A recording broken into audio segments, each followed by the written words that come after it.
Welcome to conversations. मैं आपका host, आपका दोस्त मुख्तदर खान। आज मेरे साथ जिक्रुर रहमान साहब हैं।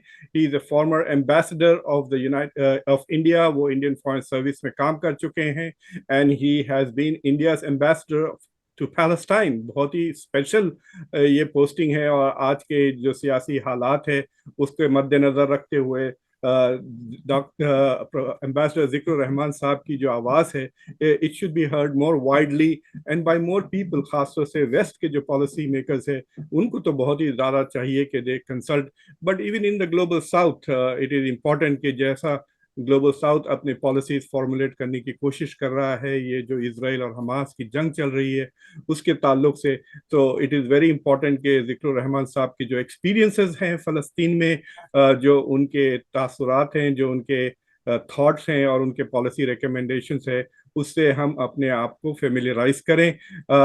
जिक्रुर रहमान साहब is also the founding director of the India Arab culture centre और ये बहुत बड़े स्कॉलर हैं ऑफ द अरबिक लैंग्वेज और इंटरेस्टिंगली उन्होंने कई किताबें ट्रांसलेट किया है अरबिक लैंग्वेज में। He is also is currently translating the Bhagavad Gita को वो ट्रांसलेट कर रहे हैं अरबिक में। इससे पहले he has also worked on the Indian heritage की संस्कृत पोइट्री और रामायण पर भी इनका ट्रांसलेशंस में टू अरबिक कंट्रीब्यूशंस है। जिक्रुर रहमान साहब, वेलकम टू कॉन्वर्सेशंस। शुक्रिया डॉक्टर मुख्तदिर साहब for such a nice introduction. Ji I do not deserve it. I just try my level best. कोशिश करता हूँ कुछ ना कुछ करता रहने की। बेकार मबाश कुछ किया कर वाली बात है, जी तो सर, बेकार से कुछ ना कुछ करते रहना चाहिए। This is an honour for conversations and for me के आप इस चैनल पर आए हैं। आपके सुनने वालों को मेरे तरफ से गुजारिश है कि अभी तक आपने कॉन्वर्सेशंस को सब्सक्राइब नहीं किया हो तो प्लीज़ चैनल को सब्सक्राइब करें, वीडियो को लाइक करें, बेल आइकॉन ज़रूर दबाएं और इसे अपने दूसरे दोस्त अहबाब के साथ शेयर भी करें। एंड अगर आपको कॉन्वर्सेशंस को सपोर्ट करना है तो you can join the channel. Join का बटन सब्सक्रिप्शन के बटन के बिल्कुल बाजू है। एम्बेसडर साहब, हालात तो बद से बदतर होते जा रहे हैं। अभी जो लेटेस्ट जो गाजा से जो खबर आ रही है कि कैजुअलिटीज कुछ 11,500 से ज्यादा हो गए, 12,000 तक सिविलियन कैजुअलिटीज, बच्चों की तादाद 4,600 से ज्यादा कह रहे हैं। तबाह बर्बाद हो गया है गाजा। और ये सब अक्टूबर 7 पे जब हमास ने जो हमला किया इसराइल पे, जिसमें 1,200 लोग मारे गए, बच्चों के साथ औरतों के साथ बहुत जुल्म भी किया। तो ये जो टेरर एंड उसके उसके जवाब में जेनोसाइडल वॉर है, इसको आप कैसा देखते हैं? आपकी क्या असेसमेंट है about the current situation sir?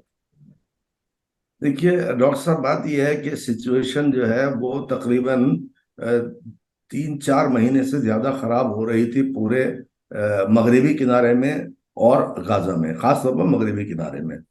जब से वहाँ अल्ट्रा राइट गवर्नमेंट बनाई थी नेतन्याहू ने, तो उनका सारा कंसंट्रेशन जो है वो मगरिबी किनारे पर था और बहुत ही खामोशी से वहाँ वो सेटलमेंट्स बना रहे थे।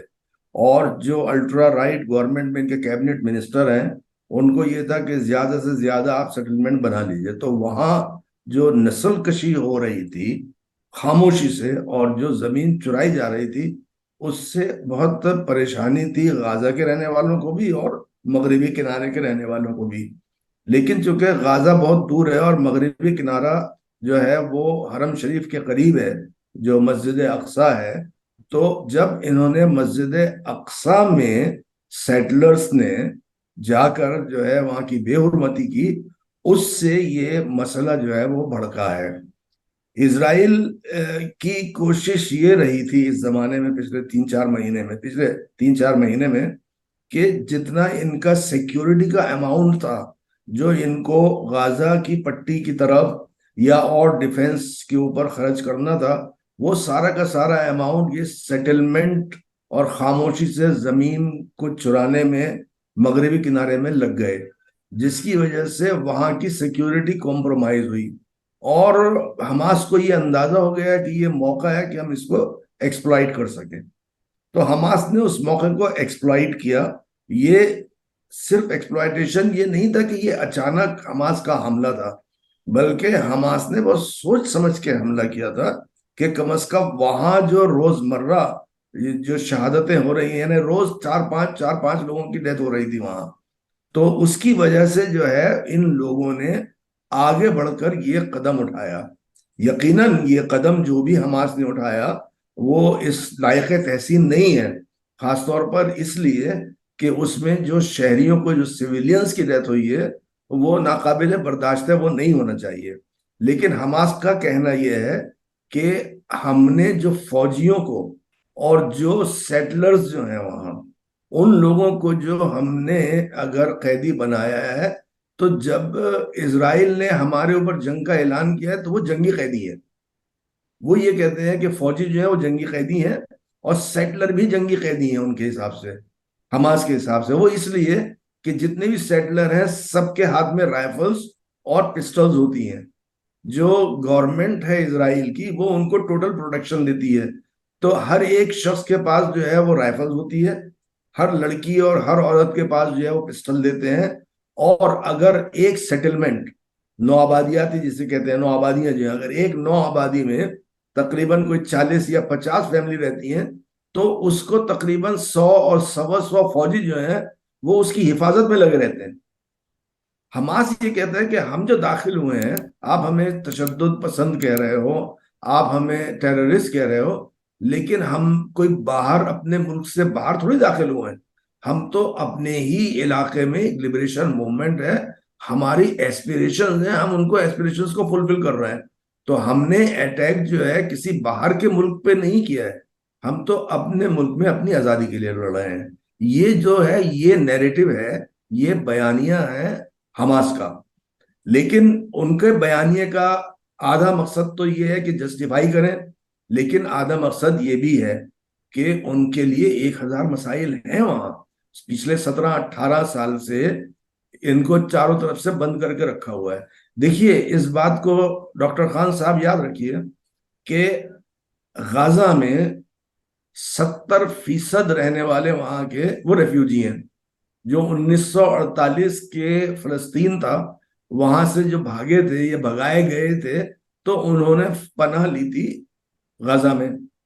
तो गाजा के जो रेफ्यूजीज हैं वो अपनी इन एस्पिरेशंस को, अपनी इन उम्मीदों को 70 साल से अपने कंधे पे लगाए हुए हैं।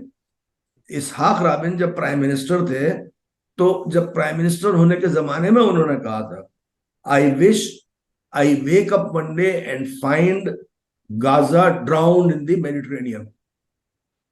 इसलिए कि गाजा ने हमेशा अपनी आजादी की जंग लड़ी है और लड़ते रहते हैं वो। जब एरियल शारोन को यह अंदाजा हुआ कि ये मेरे लिए बड़ा मुश्किल है इसको संभालना, तो गाजा खाली करके वो बाहर चारों तरफ से उन्होंने उसको सीज कर लिया और उसकी नाकाबंदी कर ली। ब्लॉकेट ये कर एक्चुअल सिचुएशन है। और इस वक्त ये हालत है, इस वक्त ये हालत है कि ना वहां खाना है, ना वहां फ्यूल। अच्छा, ये एक बहुत पुरानी तर्ज की जो जंग है ना, उसको अप्लाई किया हुआ है इजरायलियों ने। अब ये स्टारवेशन है, जब खाना नहीं दे रहा है, आप फ्यूल नहीं दे रहे हैं, जो एसेंशियल आइटम है, आप जाने नहीं दे रहे हैं वहां, तो ये जो है ये एक कदीम जमाने की जो जंगें होती थी उसमें जो रूल अप्लाई किए जाते थे सरेंडर के लिए, ये इजराइल ने वो कोशिश की। एम्बेसडर साहब, ये जो ब्लॉकेड है जो 16 साल से चल रहा है, जिसमें पूरे तरह से गाजा को सील किया गया है, जिसके वजह से बाद लोग कहते हैं ये दुनिया का सबसे बड़ा ओपन एयर प्रिजन है, ना अंदर जी। कोई चीज जा सकती है ना कोई चीज बाहर आ सकती है। लेकिन इसमें तो अरब मुल्कों का भी हिस्सा है। अगर इजिप्ट ने जो सदर्न पार्ट है गाजा का उसको ब्लॉकेड नहीं करा तो इट विल नॉट हैपन। दूसरी चीज ये है कि ना तो ओआईसी ने ना किसी अरब लीग्स ने एक बार, बस कई साल पहले टर्की के थोड़े से कुछ सोसाइटी के लोग ये ब्लॉकेट को तोड़ने की कोशिश की थी, अगर याद है आपको। एक इनफैक्ट एक अमेरिकन कांग्रेस वुमन थी शायद जो अटलांटा से थी, she also try to join the blockade, जिसकी वजह से टर्की और इसराइल के ताल्लुकात थोड़े खराब हो गए थे। बट ये जो ब्लॉकेट है, this is like a joint enterprise, जिसमें इजिप्ट भी शामिल है, इजराइल भी शामिल है, और दिस इज मतलब उसको चोक कर रहे हैं पिछले 1500-1600 साल से। आप इसके बारे में like why is in their pressure on Egypt कि वो कुछ करें इन टर्म्स ऑफ एटलीस्ट, मतलब आज से 2 साल पहले, 3 साल पहले ये ह्यूमैनिटेरियन प्रेशर जो आज हम देख रहे हैं गाजा पर कि लेट देयर एड गो इन, ये शुरू से क्यों नहीं था? अब मुख्तदिर साहब देखिए, डॉक्टर मुख्तदिर साहब, बात यह है कि इजिप्ट और इसराइल का एक मुआहिदा हुआ है और इंटरनेशनल गारंटीज हैं उस मुआहिदे में। तो इजिप्ट जो है वो कोई कॉम्बेटिंग पोजीशन तो ले नहीं सकता है। जहां तक जुनूब की, गाजा के जुनूब की बात है, जहां उनकी सरहद मिलती है, वो जो एग्रीमेंट है वो भी यूनाइटेड नेशंस के अंडर में एग्रीमेंट है। और उसमें ये है कि कोई भी फलस्तीनी अगर वहां आता है, दाखिल होता है उनकी सरहद से या उनकी सरहद से निकलता है, तो उसकी परमिशन इसराइल से लेनी पड़ेगी। और वो इसलिए इसराइल ने किया था ये एग्रीमेंट यूनाइटेड नेशंस और इन लोगों के थ्रू, जिसमें खुद गाजा के लोग भी शामिल थे, पीएनए भी शामिल थी। वो इसलिए किया था कि अभी रेफ्यूजीज का मसला तय नहीं हुआ है। तो इसराइल को ये डर था कि कहीं जो रेफ्यूजीज बाहर रहते हैं, जॉर्डन में, इजिप्ट में, सीरिया में या और यूरोपियन मुल्कों में, कहीं ऐसा ना हो कि वो उस बॉर्डर से दाखिल हो जाए। तो जो जो सिस्टम अप्लाई हुआ था वो ये था कि यूनाइटेड नेशंस के लोग इमिग्रेशन पे बैठेंगे।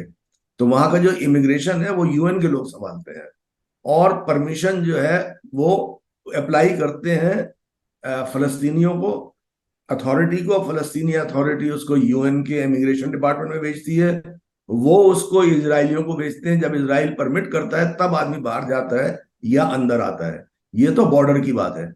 और जहां तक बाहर की बात है, बॉर्डर के बाहर की बात है, तो वो तो इसराइल ने मिलिटरीली उसके ऊपर कब्जा किया हुआ है। पूरा अपना बॉर्डर है एक तरफ, जी। और एक तरफ जो है वो एक तरफ सी बॉर्डर है, जो मेडिटेरेनियन का बॉर्डर है। तो वो उसने जबरदस्त चारों तरफ से नाकाबंदी की हुई है। अब अगर कोई उसको तोड़ता है, इसका मतलब जंग करता है। तो ये टेक्निकल मसला है। हालांकि अरबों ने हमेशा, ऐसा नहीं है कि हमेशा जब भी इसराइल ने कोई ज्यादती की है, अरबों ने बाकायदा ये कोशिश की है कि किसी न किसी तरह इस ज्यादती को खत्म करवाएं। डायरेक्ट तो कर नहीं सकते क्योंकि उनके रिलेशनशिप नहीं है सिवाय जॉर्डन, मोरक्को और इजिप्ट के। यूएई भी, अब अभी जो जो इब्राहिमी, जो जो जो डिप्लोमेटिक रिलेशंस ऑफिशियली है, अनऑफिशियली तो हर मुल्क का हर मुल्क से रिलेशनशिप है। या इसलिए कि इंटरनेशनल सिक्योरिटी जो है, वो security aspect is very important. तो उसकी वजह से इंटेलिजेंस शेयरिंग सारे मुल्कों के बीच में होती है। लेकिन कोई सियासी ताल्लुक या इकोनॉमिक ताल्लुक नहीं है बहुत सारे मुल्कों का। अभी ये भी हुआ है कि कुछ लोगों ने ये सोच के कि हम किसी तरह इसराइल को थोड़ा सा माइल्ड करते हैं और इस मसले का हल निकालते हैं, तो कुछ अरब ममालिक ने बातचीत की शुरुआत की थी। वो इस वजह से नहीं की थी कि वो फलस्तीन के मसले को तर्क कर दें या उसको छोड़ दें। ये था कि शायद हमारे ताल्लुकात से कुछ इकोनॉमिक रिलेशन अगर आगे बढ़ते हैं तो शायद इसराइल के एटीट्यूड में फर्क आए। क्योंकि जब से ओस्लो अकॉर्ड हुआ है और उसके बाद जब से राबिन का एसेसिनेशन हुआ था, प्राइम मिनिस्टर राबिन का एसेसिनेशन हुआ था, उसके बाद से आज तक ये पीस प्रोसेस जो है, ये सिर्फ प्रोसेस है, उसमें पीस नहीं है। जी, तो कुछ डिलीवर नहीं कर सका है। और जो जमीन है वो रोड मैप, मैं आपको एक लफ्ज बता दूं, रोड मैप का एक नाम आया था कि साहब ये रोड मैप के हिसाब से चलेंगे। लेकिन मसला क्या है कि रोड्स जो है वो तो इजरायलियों के हाथ में है और मैप फलस्तीनियों के हाथ में है। वो लिए बैठे हैं पिछले 20 साल से, और वो लिए बैठे हैं पिछले 70 साल से और 60 साल से। सर ये जो फलस्तीनियों के भी जो डिमांड है, मतलब they are not getting modified by realities on the ground. मतलब वो जो चीज मांगते हैं वो, अगर आप जो कैंप डेविड के भी डिस्कशंस को तरफ देखें जहां से अग्रीमेंट नहीं हुआ, मतलब उस जमाने के लिहाज से जो डिमांड्स जो किए जा रहे थे अरफात के ऊपर, वो दे वर क्वाइट अनरीजनेबल। लेकिन आप जब हकीकत देखते हैं, that offer looks much much better than what can be possible now. तो हर डॉक्टर विद साहब ये एवरी बात डे नहीं है। The deal is getting worse ना। उनके चांसेस हैं of getting a viable state वो कम होते जा रहे हैं। सो ये रियलाइजेशन क्यों नहीं हो रहा है? डॉक्टर साहब, एक तो बात यह है कि डील कोई वर्स नहीं हो रही, क्योंकि वो डील नहीं करेंगे। जो अराफात ने टेनेट्स जो उन्होंने मान लिया, कोई भी लीडरशिप फिलिस्तीन की, जी अराफात के जो सेट किए हुए गाइडलाइन या टेनेट से जो जो उन्होंने बनाए थे, कोई उससे 1 इंच भी नीचे या उससे अलग नहीं हो सकता। अगर वो अलग हुआ तो वो लीडरशिप उसकी चली जाएगी, एक बात। दूसरी बात, ये जो कैंप डेविड वगैरह में ऑफर किया था यासर अराफात को, वो क्या किया था? वो बिल्कुल वही था जो गाजा में किया था इन्होंने। गाजा में बगैर एग्रीमेंट के ये निकल गए थे जी हाँ। और गाजा को छोड़ दिया था, बाहर से बंद कर लिया था। तो ये अराफात को ऑफिशियली वेस्ट बैंक में उनकी एनक्लेव बना रहे थे।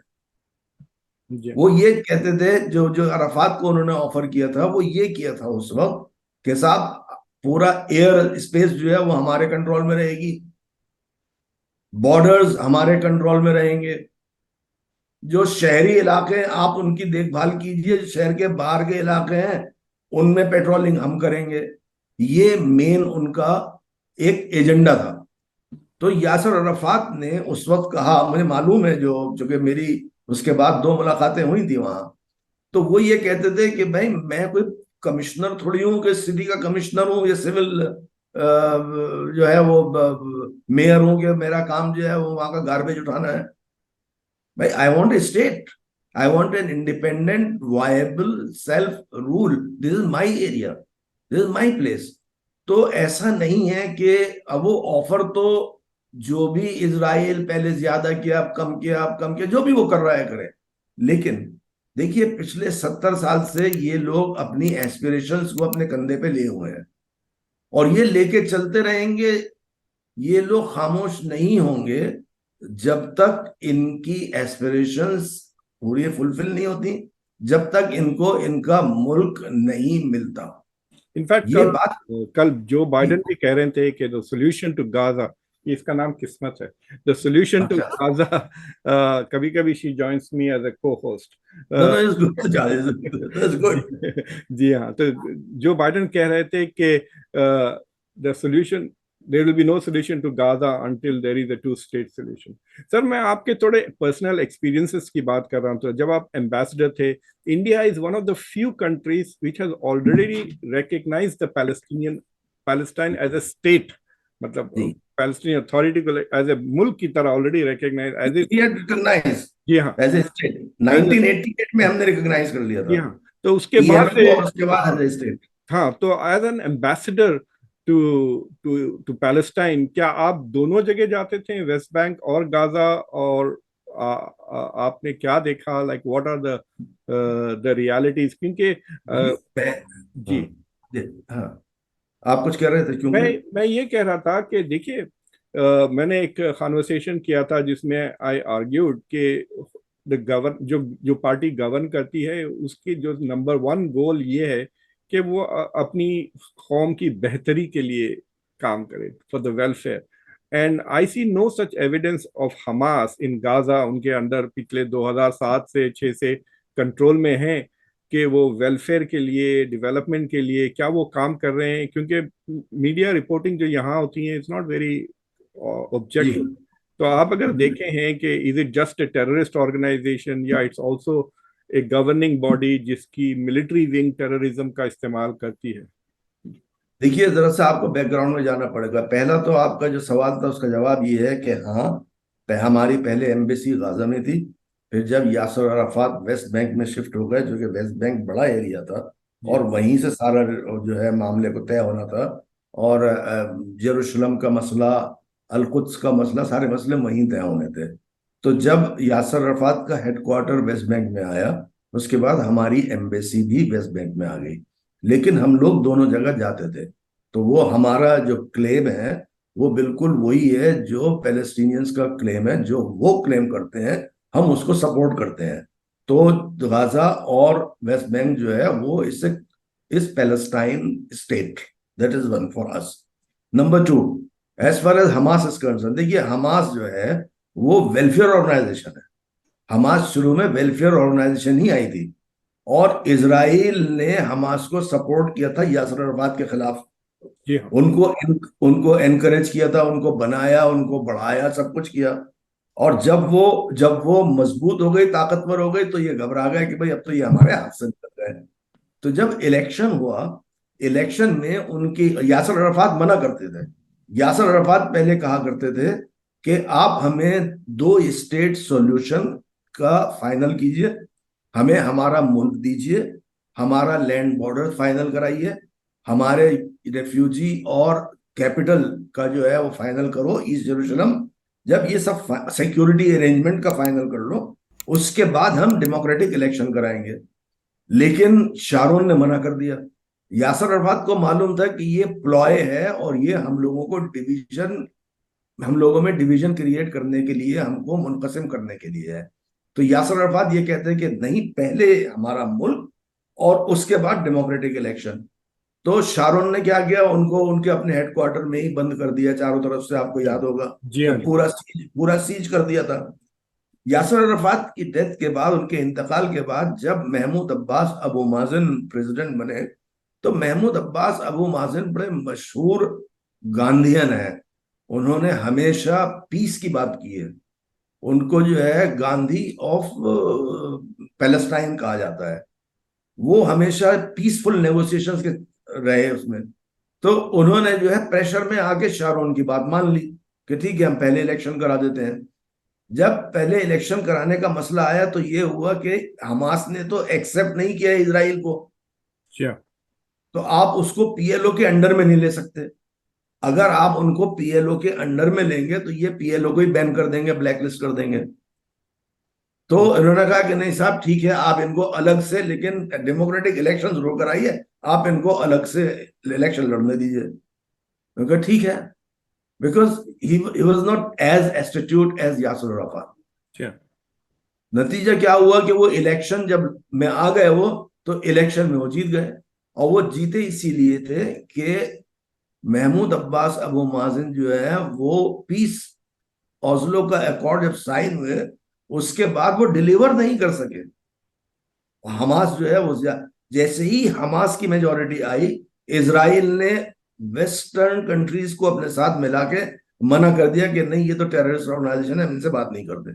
भाई, जब वो मेजोरिटी में आ गए और डेमोक्रेटिकली इलेक्टेड हैं, तो आप उनसे डील कीजिए, उनकी हुकूमत बनाइए, जैसे और मुल्कों में होता है। अगर नहीं, हम नहीं बात करते। तो इसलिए हमास, चूंकि majority of Hamas was from Gaza, तो इसलिए हमास जो है वो गाजा में रह गई। बिल्कुल ऐसे ही था जैसे पाकिस्तान में जब इलेक्शन हुआ था, हम तो इधर उधर। जी हाँ। इधर का और उधर का, तो वहां मेजोरिटी थी, लेकिन ये कहते थे कि नहीं, यहाँ होना चाहिए। और तो वही वाली बात थी। नतीजा ये हुआ कि गाजा में जो है वो मेजोरिटी जो है वो हमास की आ गई। लेकिन हमास की जितनी भी उनकी अपनी कोशिश हो सकती थी, या जो भी उनके सोर्सेज और रिसोर्सेज थे, उसके थ्रू उन्होंने काम किया। देखिए, इकोनॉमी कैसे चलेगी जब चारों तरफ से वो बंद है। आप जो वेलफेयर या कोई बहुत अच्छा स्टेट की बात कर रहे हैं, वो तो जब चलेगा जब तजारत होगी, वो तो जब चलेगा जब इकोनॉमी होगी, वो तो जब चलेगा जब आपकी एक्टिविटीज होंगी, ट्रेड एक्टिविटीज होंगी। वहां तो कुछ भी नहीं था। लेकिन हथियार तो बनते हैं ना सर, बॉम्ब हथियार रॉकेट। वहां नहीं बनाते, हथियार नहीं बनाते, हथियार वो नहीं, कभी नहीं बनाते। वो सब अंदर लेके आते हैं, किसी भी तरह से मेहनत करके, किसी भी तरह से अपना उसको स्मगल करके किस तरह लाते हैं, वो अपना हथियार थोड़ी बनाते हैं। सर यहाँ पर दो तीन बार मतलब ये जो जो जो वेपन्स इस्तेमाल हुए हैं अक्टूबर 7 को, खासतौर से जो ड्रोन्स जिससे टैंकें तबाह की गई, और तकरीबन 7,000 के करीब रॉकेट्स फायर किए गए, अभी भी चंद रॉकेट्स आ रहे हैं। तो यूएस की और सारे यूरोपियन इंटेलिजेंस की तरफ से व्हाट इज इंटरेस्टिंग इज उन्होंने दो बातें कही हैं which are quite surprising and amazing, मतलब एस्टोनिशिंग इन ए सेंस, कि एक कि ईरान का उतना रोल डायरेक्ट नहीं था अक्टूबर 7 के अटैक्स में जितना लोग, जो पॉलिटिशियंस जो आमतौर पे रोज कह रहे हैं, at least the intelligence is not saying that. दूसरी चीज ये है कि इंटेलिजेंस ये भी कह रहे हैं कि हिजबुल्लाह को तो पता भी नहीं था। In fact, Hezbollah was taken by surprise and they are actually not happy about it कि सडनली ऐसा आपने अटैक कर दिया, क्योंकि अगर हिजबुल्लाह पार्टिसिपेट नहीं करता तो उनकी पॉपुलैरिटी कम हो जाती, they are not ready to participate and they know के they don't want to become like Gaza. Already Lebanon के हालात बहुत ही खराब है फाइनेंशियली। तो जो यूएस और वेस्टर्न इंटेलिजेंस से ये रिपोर्ट्स आ रही हैं कि ये weapons have been assembled in Gaza, और वो जो सपोर्ट पैसे जो आ रहे थे कतर से $1 बिलियन के करीब फॉर डेवलपमेंट इन गाजा, वो पैसे have been diverted towards creating this. तो ये नैरेटिव यहाँ पर अमंग द पॉलिसी मेकर्स है। पब्लिक में तो खैर they are not paying attention to the details, वो तो बस हमास को टेररिस्ट ऑर्गेनाइजेशन कह रहे हैं। लेकिन ये तो एटलीस्ट सीरियस जो लोग डिस्कस कर रहे हैं, उनका सवाल ये है कि ये they are not interested in governing, they do not want to do anything good for their own people, बस उनको सिर्फ इसराइल को तबाह करना है, that seems to be their only goal. और वो डॉक्टर साहब ये नैरेटिव जो है ये इजराइल का नैरेटिव है जो अमेरिका ने बाइक किया हुआ है। इसलिए कि पॉलिसी, अमेरिका की जो पॉलिसी है वो एक्चुअली इजराइल में बनती है। अमेरिका की पॉलिसी आजकल अमेरिका में नहीं बनती है, वो इजराइल बना रहा है।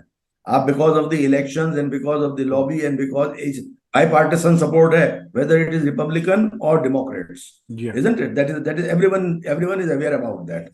Now regarding the decision to launch an attack on Israel, now I tell you one thing, that even Hamas की पॉलिटिकल ब्यूरो को नहीं मालूम था कि ये डिसीजन ले रहे हैं।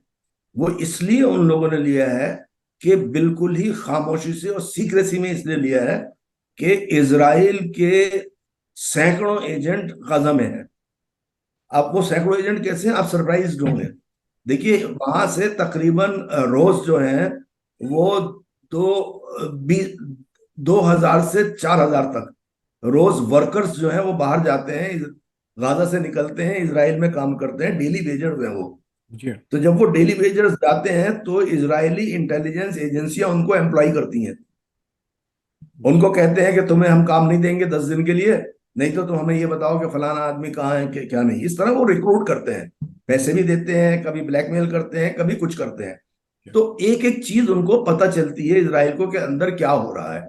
और इसीलिए इजराइल की जो इंटेलिजेंस एजेंसीज है तो वो इतनी मशहूर रही हैं कि उनको हर चीज मालूम है, वो जाके टारगेटेड किलिंग करते थे। इस मर्तबा जो हमास का जो मिलिट्री विंग है उसने अपने दाएं हाथ को भी खबर नहीं होने दी, यानी खुद हमास के पॉलिटिकल ब्यूरो को नहीं पता थी कि ये क्या प्रोग्राम बना रहा है। नतीजा ये हुआ कि उनको हवा भी नहीं लगी कि ये क्या हो रहा है। तो ये इसराइल का मिथ इसमें खत्म हुआ है एक्चुअली। जी हाँ। और जहां तक ईरान की बात है, इजराइल ने इस मर्तबा भी कोशिश की थी। नेतन्याहू की कोशिश ये है, जब से वो प्राइम मिनिस्टर बने थे, आज सबसे लंबे अरसे के लिए है, कि किसी तरह ईरान को डिस्ट्रॉय किया जाए। इराक के बाद अकेला एक ईरान बचा हुआ है, तो वो हमें अच्छा अकेला जा नहीं सकते ही है, तो वो अमेरिका को खींच के इस मामले में इन्वॉल्व करने की कोशिश करते हैं। तो इस मर्तबा भी कोशिश की उसने कि किसी तरह ईरान को इन्वॉल्व किया, but America was very adamant. America didn't want to enter into that kind of a quagmire. तो उसलिए अमेरिका ने कहा कि नहीं, we have the proof and we have no suggestion and we have no proof that either Iran और pro Iran elements were involve in that, because America उसको आगे नहीं बढ़ाना चाहते थे। They wanted that it should remain coincide. तो ये तो कोशिश इजराइल की रही है, तो ये इनका अपना था। अच्छा, दूसरी बात ये कि इतना डेवलप कैसे हो गया। देखिए पिछले 20 साल से इजराइल हर चौथे दिन और तीसरे दिन घुसता है और उनको मारता है।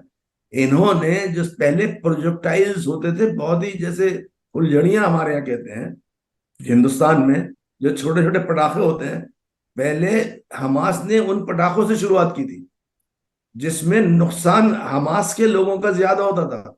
एक्चुअली इजराइल में लोग नहीं मरते थे या उनका नुकसान नहीं होता था, हमास के लोग ज्यादा जो है, चूंकि वो लोकल जो मेड होते हैं, जैसे हमारे यहाँ जिसे आपको एक स्लैंग में कहते हैं कि कट्टा, जो हाथ से जो हैंडमेड पिस्टल बनाते हैं, तो वो अपने हाथ को पहले मारता है, बाद में किसी और को मारता है। तो इन्होंने पहले प्रोजेक्टाइल इसी तरह बनाए थे। आहिस्ता आहिस्ता पिछले 20-25 साल में जो एक्सपर्टाइज हुआ है वो इजराइल की वजह से हुआ है। तो ये जो कंपोनेंट्स हैं बाहर से स्मगल भी करते हैं, और स्मगल करके कहाँ से लाते हैं, स्मगलर्स का काम है। अब आप ये पूछें कि साहब उनको कौन देता है, तो ये तो सारी दुनिया में जो है असलहा की स्मगलिंग होती है।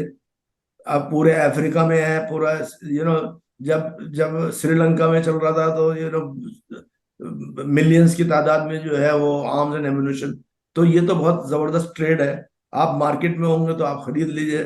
यूरोप से मेडिटेरेनियन का, ईस्टर्न मेडिटेरेनियन कोस्ट है, ये अगर यहाँ से किसी तरह आउट हो जाते हैं तो it's very easy through tunnels, very easy for them to go to Spain और to go to Italy and purchase from the smugglers the arms and ammunition. तो वहां अगर आर्म्स एंड एम्युनिशन बनाते होते वो हमास वाले, तो इसराइल उनको छोड़ते थोड़ी। वो सबसे पहले जाके जो है उनके उन्हीं फैक्ट्रीज फैक्ट्री पे में बम करता। सर उन्हीं मुझे, के ऊपर बम बनाते, उन्हीं के ऊपर या बम गिराते। बिल्कुल। देखिए अभी जो इनकी पोजीशन है वो ये है, अब इन्होंने शिफा खाने पे हमला किया है। जी हाँ, शिफा एक्चुअली हॉस्पिटल, शिफा कैपिटल। हॉस्पिटल जो है जी अंदर घुस गया, ये सबसे बड़ा कॉम्प्लेक्स है। ये इस तरह का है जैसे दिल्ली में all India institute of medical sciences है। इसका कॉम्प्लेक्स बहुत बड़ा है। अब ये कहते हैं कि साहब यहाँ जो है वो कमांड एंड कंट्रोल सेंटर है, और अमेरिकन उसको बाई कर रहे हैं। आप ये देखिए, पहले जो मिस्टर बाइडेन ने बाई किया कि साहब बच्चों को मर्डर किया है, फिर जब ये हुआ कि कोई प्रूफ नहीं है तो इन्होंने विड्रॉ कर लिया, जी। Because this is Israeli fed news. तो उसकी जो इजराइल, लेटेस्ट खबर ये आई है कि पहले तो इसराइल ने क्लेम किया था कि दिस इज कि हमास का कमांड सेंटर इज बिलो अशिफा, वहां पे टनल्स वगैरह हैं। अभी तक कोई एविडेंस नहीं आया। इनफैक्ट एक्चुअली मैं अभी आपसे बात करने से पहले उसी चीज को चेक कर रहा था, तो वॉशिंगटन पोस्ट में और दूसरे न्यूयॉर्क टाइम्स में वगैरह बहुत क्लियरली आया है कि there is absolutely no evidence. इन्होंने थोड़े बहुत यूनिफॉर्म्स कह रहे हैं, फोटोग्राफ, दो फोटोग्राफ्स बता रहे हैं कि यहाँ से यूनिफॉर्म्स निकले हैं अशिफा हॉस्पिटल से। वहां पे अभी तो सौों से ज्यादा रेफ्यूजीज पड़े हुए हैं। डॉक्टर साहब मैं आपको बताता हूँ ये है क्या मामला। देखिए, पहले आप जो बाइडेन ने, प्रेसिडेंट जो बाइडेन ने ये कहा कि they should not go inside Shifa hospital, hospital should be spared, जी हाँ, हॉस्पिटल शुड बी प्रोटेक्टेड। अभी 3 दिन पहले आया था उनका जी हाँ, स्टेटमेंट, जी हाँ, जी हाँ, 4 दिन पहले, that hospital should be protected and all दो से। जब प्रेशर पड़ा ज्यूइश लॉबी का, और जब प्रेशर पड़ा इजराइल का, बिकॉज अभी इलेक्शन के मोड में आ रहे हैं, now he is trying to जी हाँ, रेज फंड्स जी फॉर हाँ, हिज re-election. जी So हाँ, now what happened that after he was there in a meeting to raise his funds, he came out and he said कि नहीं वो ठीक है, हमें वो अगर दाखिल हुए हैं तो दाखिल हुए हैं, ठीक दाखिल हुए हैं, क्योंकि इंफॉर्मेशन ये है कि वहाँ कमांड एंड कंट्रोल सेंटर है। अरे भाई, आप 6 दिन हो गए आपको, 4-5 दिन हो गए आपको गए हुए, आप कमांड एंड कंट्रोल सेंटर कोई इतना बड़ा जगह थोड़ी है कि वो आपको command and control centre America की किसी भी एक यूनिवर्सिटी के कैंपस के बराबर में है। ये हॉस्पिटल की जगह आप जाइए, जाके निकल सकते हैं, और सारा सैंड है। कोई ये नहीं है कि साहब वो आप जो है पथरीली जमीन है कि इन्होंने बंकर्स बनाए हुए हैं कि उसमें स्टील बंकर्स हैं, ऐसा तो नहीं है।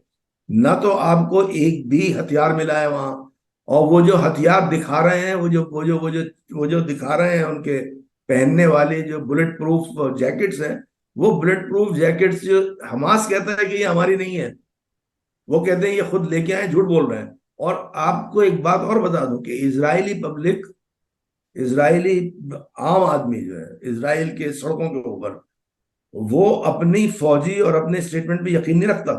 वो कहते हैं कि हिजबुल्लाह और हमास जो कह देता है वो 100% सही निकलता है। They believe in that. जी, एक जमाने में जैसे हुआ करता था कि साहब बीबीसी ने जो कहा वो सच है, बिल्कुल इस तरह कहते हैं कि अगर हमास कह देता है तो हमास गलत नहीं कहता, और अगर हिजबुल्लाह कहता है तो हिजबुल्लाह गलत नहीं कहता। बहरहाल जो भी है, हो सकता है मिल जाए, मैं ये नहीं कह रहा हूं, मुझे नहीं मालूम, हो सकता है हो सकता है नहीं हो, लेकिन अभी तक इतने दिन तक जी, उनको कुछ नहीं मिला। अमेरिकन प्रेसिडेंट क्यों कह रहे हैं, अमेरिकन बूट्स तो नहीं है वहां, जी हाँ, American boots are not there in Gaza, जी हाँ। American soldiers are not there, American CIA is not there, American intelligence agents are not there. तो किसके बेस पे आप कह रहे हैं? Because it was fed by Israel. जी If it has been fed by Israel, then it's a lie. Sir, Because Israel want to justify it. मैं आपसे, this is the last area that I want to explore. देखिए पिछले 4-5 मतलब हफ्तों में दो किस्म के सिग्नल्स आए इंडिया की तरफ से। एक जो प्राइम मिनिस्टर नरेंद्र मोदी का इनिशियल ट्वीट था, फिर वो when he spoke with Benjamin Netanyahu, मेरे ख्याल से 2-3 बार उनकी बात हो चुकी है फोन पर, वेर ही कीप सेइंग कि वी स्टैंड विथ इसराइल। फिर इंडिया का जो वोटिंग पैटर्न है, कभी वो इसराइल के फेवर में वोट कर रहा है, कभी फलस्तीन के फेवर में वोट कर रहा है। अरिंदम बागची साहब कहते हैं कि हमारी पॉलिसीज में कोई तब्दीली नहीं आए, we are in the same position as we have had in from the back, we support two state solution. In fact, I was surprised कि the Indian Ministry of External Affairs इस बात को emphasize नहीं किए कि we are one of the few countries which recognizes Israel as a state. मतलब this shows India के credentials. I mean, this is something that the Prime Minister should have also emphasized. लेकिन जो लोगों का जो यहाँ पे पॉलिसी कम्युनिटी में वॉशिंगटन में जो डिबेट हो रहा है, it clearly says कि while India is trying to balance, because India के जो ट्रेड ताल्लुकात है गल्फ से और अरब कंट्रीज पे, तकरीबन 90 लाख इंडियंस काम करते हैं डिफरेंट अरब कंट्रीज में, तो दे आर ट्राइंग टू, उसके वजह से इंडिया थोड़ा खामोश है, वरना actually India is with Israel completely. तो ये परसेप्शन है। आपका क्या ख्याल है सर इसके ताल्लुक से? देखिए डॉक्टर साहब, बात यह है कि शुरू से ही इंडिया और पैलेस्टाइन के रिलेशन बहुत स्ट्रांग रहे हैं। Israel, Palestine को we were the first country outside the Arab world and Islamic world to recognize the state of Palestine as a state. We were the first. 70s 80s में हमारे बहुत strong ताल्लुकात रहे। BJP के जमाने में भी बहुत अच्छे ताल्लुकात रहे। जब वाजपेयी साहब प्राइम मिनिस्टर थे, बहुत ओपनली कहा करते थे वो कि जब तक इसका फैसला नहीं होगा तब तक वहां अमन चैन नहीं होगा। तो ये जब 2014 से, जब से नई बीजेपी जो प्राइम मिनिस्टर वजीर आजम मोदी के तहत, उनकी लीडरशिप के तहत आई है, तो थोड़ा सा डिफरेंस आया है। वो डिफरेंस क्या है? तो वो उसमें कहीं एक झलक मिलती है शख्सी ताल्लुकात की, पर्सनल रिलेशंस की, क्योंकि मोदी साहब के नेतन्याहू के रिलेशंस बहुत पुराने हैं। ये वजीर आजम बनने से पहले के हैं, जब वो चीफ मिनिस्टर थे गुजरात के, और ये वहाँ जो है कोई मिनिस्टर थे नेतन्याहू, जो कि उसका बहुत लंबा टाइम गुजरा है। तो इनके ताल्लुकात जो हैं वो एक थोड़ा सा शख्सी भी है। तो वो जो ट्वीट गया था वो शख्सी गया था इस बेस के ऊपर के बात आई थी कि ये टेररिस्ट अटैक है। लेकिन जो हमारा सरकारी, हमारा जो मौकफ है, जो हमारा ऑफिशियल स्टैंड है, वो बिल्कुल वही है जो पहले था। थोड़ा सा फर्क ये है कि हम कहते हैं वायबल स्टेट।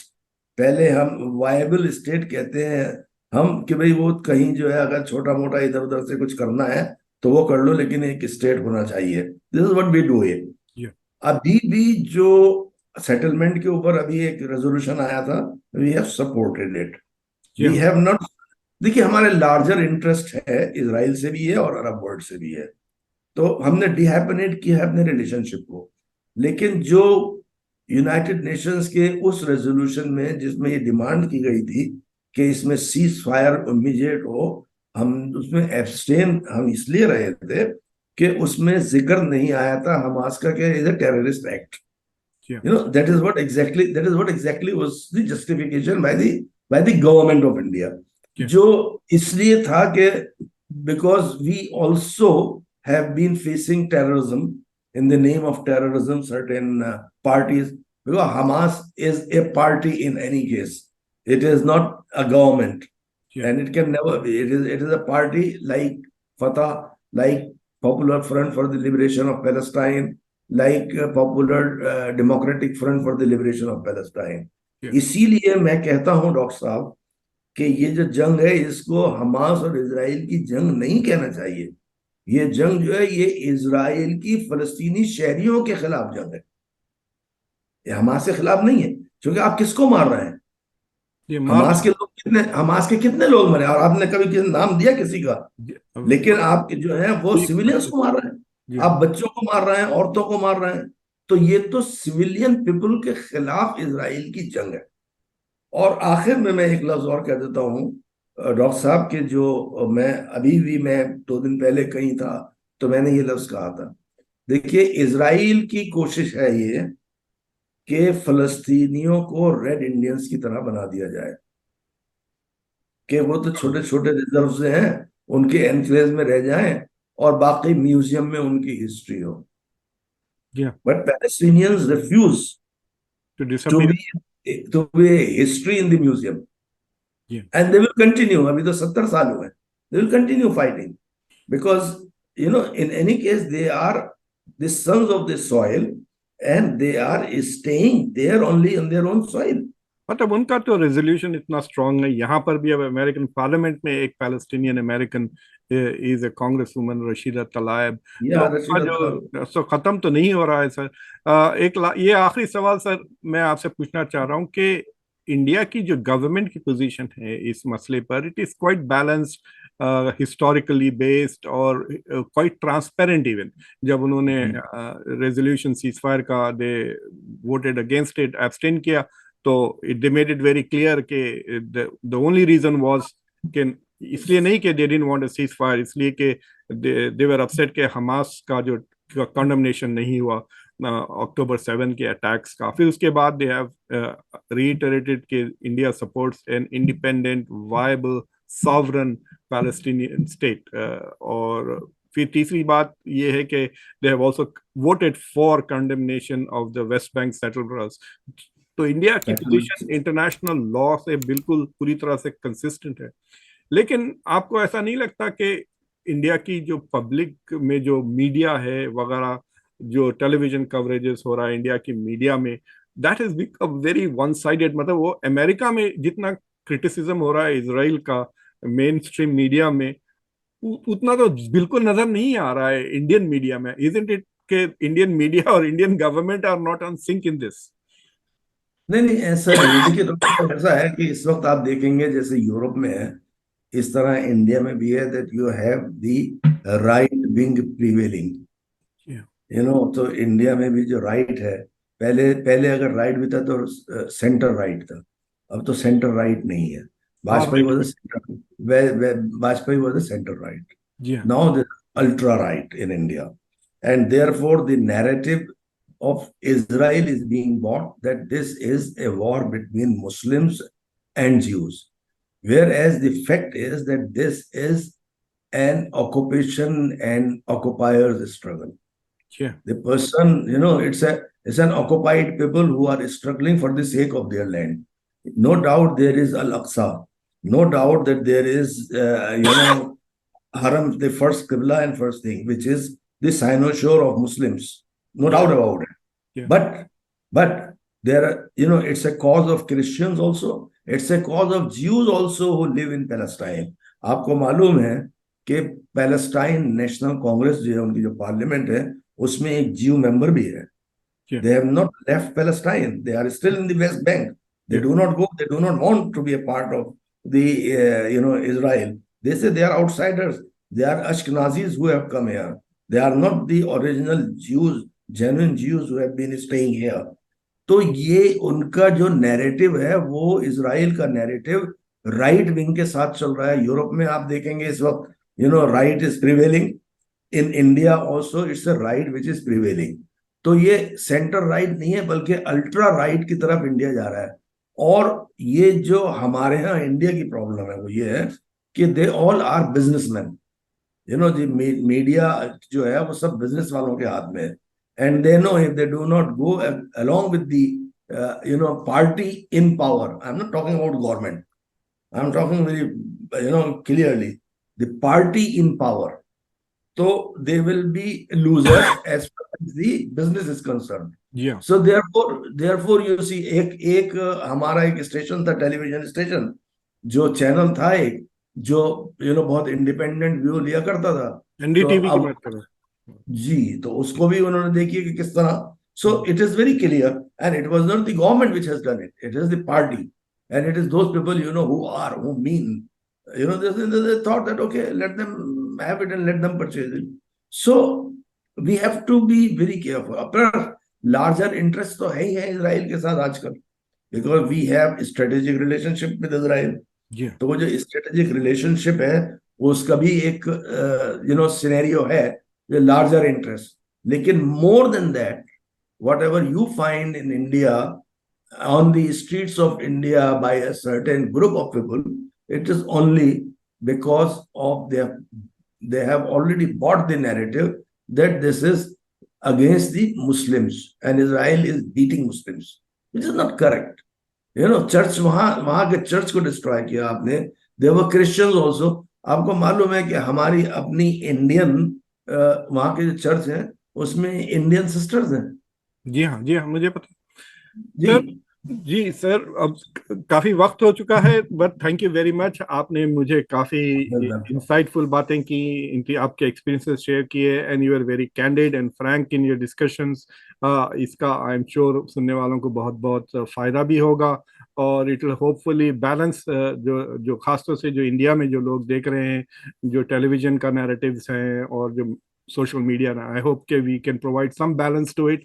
और आप जो लोग सुन रहे हैं, आप लोग प्लीज, अगर अभी तक कॉन्वर्सेशंस को आपने अभी तक सब्सक्राइब नहीं किया हो तो प्लीज कॉन्वर्सेशंस को सब्सक्राइब करें, वीडियो को लाइक करें, और इसे अपने दोस्त अहबाब के साथ जरूर शेयर करें। इवन इफ यू डिसएग्री तो आप कमेंट सेक्शन वगैरह में लिख सकते हैं कि आप क्यों डिसएग्री करते हैं, बिकॉज इट इज इम्पोर्टेंट कि there is a dialogue about this. ये India is becoming a major global power, और जो मेजर इश्यूज हैं उसके ताल्लुक से इंडिया की पब्लिक को, इंडिया की पॉलिसी मेकर्स को, इंडियन गवर्नमेंट को भी इट इज इम्पोर्टेंट कि they have a strong position on it. Ambassador Zikrur Rahman साहब, thank you very much for joining conversations, और इंशाल्लाह आपसे फ्यूचर में भी जरूर आई विल ट्राई टू। शुक्रिया डॉक्टर साहब, आपका बहुत बहुत for the opportunity that you gave me to speak and to interact with you, and इंशाल्लाह there is always the next time we are there together. Thank you very much sir. Okay sir, thank you.